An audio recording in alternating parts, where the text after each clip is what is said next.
Tubaniriza ate ku love experience whereby we talk about love n'ebintu ebikola omukwano. Ebintu ebisinga okukola omukwano mu nsi, it's outing, it's having the moment, it's creating moments. When was the last time you guys went out and created a moment? Gyotwala n'ogamba naye bannange omusajja ono yantwala mu kifo bwekiti ntutuula ku muliro nanyumiza emboozi bweti. Waliwo ebintu twoza nti byetaaga ssente nnyingi okubikola.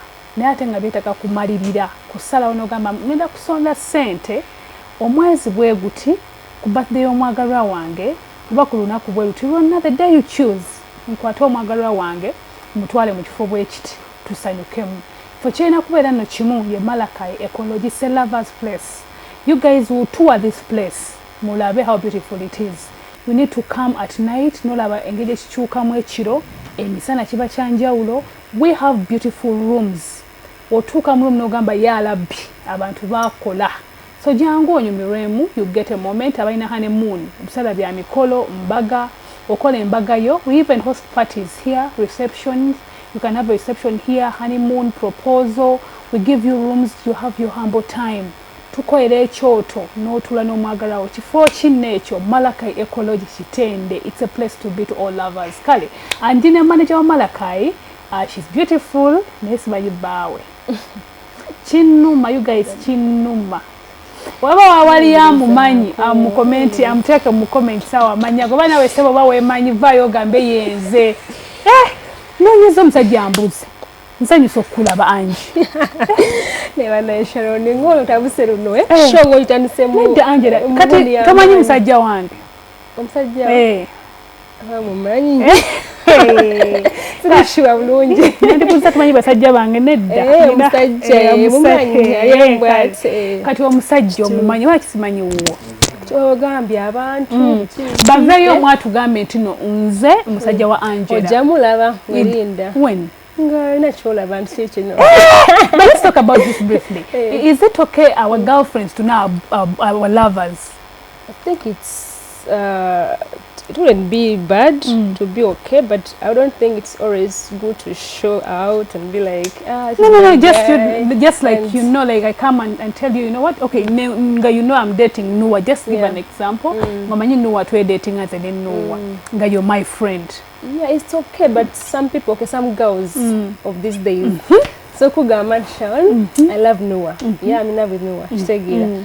So no shitegela, you know, we go out, hang out, do what. Within some few months, all lavanga. No, what have say one I take at atandise kuja behind you, shitegela. I think I've the wange because I had to introduce Noah to you. I think Nola and Noah for Saturday Sharon. Maybe you are not meant to be. Mukazi wobuja, mwala wobuja. That's when omkweko abakwanobo. Not really. I think everyone needs privacy. Oh really? Yeah, so then I should stop showing him. No, mwagala. Toyagala wuwo. It's okay. Kati gotosha. Sigenda kuddamu kushowinga. Amanyi kati ndi mukuyiga bibanga nokupostinga. Mukupostinga mkwano. Gwe ngato postinga. Mwagala. Tembera mwena. Angela najja kubuji mbala obusera mu. Katulirako banga. Mbanga mbera nawe postinga.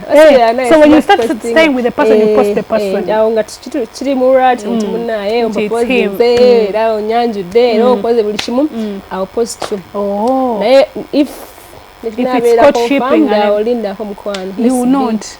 Okay. Okay. We are putting on Malakai jumpers. Yes. If you don't have this jumper, then you don't belong here. Sorry for that. Bananga Sharon. Angie, we're talking about outings. Galana.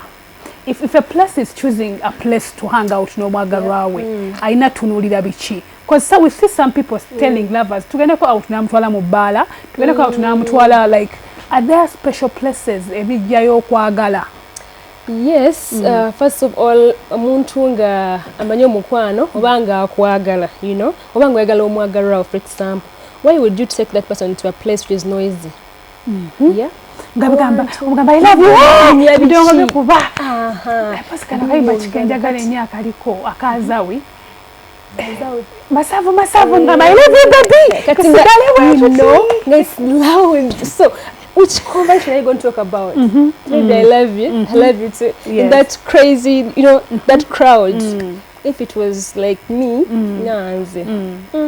Kyetagisa kuntwala in such place. I wouldn't love such place. When the person is choosing a place as lovers, like we're going out, what are you you have to consider some things. Kati abantu nga wali quiet, abantu nga wali lovely. Okitegeera omuntu naye nga omutusanga agamba wow nga there are places that are not lovely. Yeah, there are places which are not lovely at all. Okay. Otuuka awantu egamba why this place, why did he choose to bring me into this place, like naye n'ogwako ne appetite yokulya emmere mu kifo ekyo. Okitegeera kati otuuka ku Malakayi nga aneera you enter no kugamba ulira amazzi gawogana wanga ali ku Action Falls ekiriyo ebyo y'amazzi fountains you know azika amazzi you enter the place it's quiet trees you see green you love green true green is very nice green green I love flowers and I say natural flower I'm like wow I love flowers and I went back and mbeteka nnyo mu matunga friends ja wano nene ngamba shawo I'm no longer a baby I'm a mother I should act my age no I'm not my age I should act my motherhood no not my motherhood Tanakula. Baby. But it's a beautiful place. You feel the environment is cool. Empewo nyingi. So ebifonga bino byebino ku baby abagalana. Yeah, kati so genda mu bbala n'olya pizza. No, you cannot have a pizza. But first of all, the environment. Yeah, it matters a lot. You need privacy. Malakayi, come sit in the corner. Have your own corner.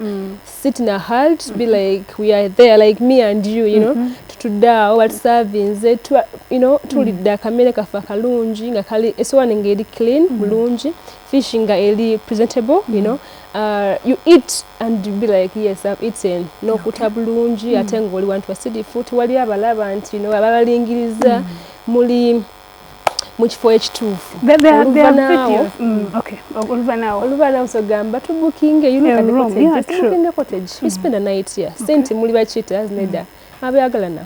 Okay. So meaning if you move in here to Malakayi, you have a full package with you, a full board. I'll call it a full board. You can choose to spend a night. No gamba. Tuleme kudai waka. Okay. You know, you've come for luncheon. You have your lunch. After that, you'd be like, you should spend a night. Where cottages is omulende. Enunje. You sleep in a room. Kagambanga. Si buno bulojeze muwulira nti buno buloji ntete yagenze ku mitano mutwalo tuli mojiraba wala wampisa mbyo mwala muno kutuusa wano n'omugamba mbuno biki n'omuntu goletwano mutufena kubanga kyekyo si bano basadati wala mukaba mita sadati banawe guy tumuleke tumwogera kusana naye I feel sorry for those guys that are in a Ssente they don't enjoy life. No, you know, actually, it's not about that. It's about commitment. Yes, thank you for that. Yeah. Also, kubanga tuena Ssente nayenga. Let's no ntwala abiri mu mwezi, for example. So gamba, let me send Angela ntwala 5 when a week. Oh, there's that method. Yeah. So kugamba Angela, you know what? I want to come in November, but you know what? Let me be depositing my money. I'll come and do what? Katolaba sadata inatandika January. Yes. So depositing 2 years down the road as on the room.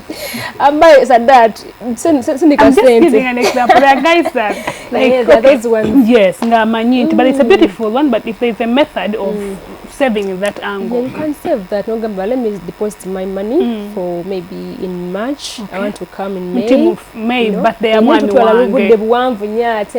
know, you send your money. No, December. So so it's always good to take your lovely one out. You know. I've been to Malakayi. So please, I advise you guys to come visit Malakayi, enjoy our food, enjoy our beautiful cottages, enjoy the environment. Watch for Nyingi. So there's a number down there. Osobola okuba nga okubirako, you book with us. Tukugambye nti tukola college enjawulo. We have places, Twina Gardens. I was going to mention that. Okay, please, you can go on that. When I have birthday parties, Abantu abidi, Abantu Satu, you know, we have those huts around. So gamba nti bukungira gazebo kankaneno. I want to have my party. What proposal? We are proposing Magarao, you know. We have such Mede na byakunywa free venue. Okay. I know mukolo wedding or about 15 bibidi. We have a free space. Yes, true. Yeah, big dining area. So just come, buy food, buy drinks, ng'ofuna ekifo kyabwereere. If you don't know Malachi, waliyo bulizi ekigambo Malachi ebifaananyi biddawo bitambula ku screen. Waliwo ne videos nnyingi ez'abayimbi. Video esembeyo ye yantaate. That video was done from here. Malachi Akenzo yakolerawo. There's a video gundi gyalimu Bad Black eya Nkutume. No. Ani? Tonerabira. Nawe gigambe Ekale, tonerabira. There are so many videos banji bakwede wano videos. It's a very nice place. Movie ya climax bade bagikoleranga wano n'olwekyo kati gwe ebifo byolaba bulabi ku TV tuzo kubanga tukuwe namba yesimu eri awo wansi jango booking naffe jango berengo having obudde obulungi. You have mwagala kola camp, like you have that retreat, you want to mwagala kweya ulamu ng'ekitongole. It's mid wakati wa myezi egitambula mu mwaka mwagala kweya ulamu mwina seminar olunaku lumu nnaku bbiri. You want to sleep by the group, asobola okubanga ojja n'obeera nga ate mufuna ekifo kino Malachi ekolo kirungi nnyo. We have a nice pizza banange. It's a very yummy one. Ngenda gibalira mulabe weewooma. She loves our pizzas. Very yummy. Yeah. We deliver the pizza anywhere you are. You can call and order. We bring it where you are. So no Rachel, naye mwabali ebweru. Totukubira ate nguyagala pizza mutala wa mawanga. Kizibu. Jangu, within Kampala, within here, we can deliver to you. Our packages are very affordable. Buli kimu kisoboka.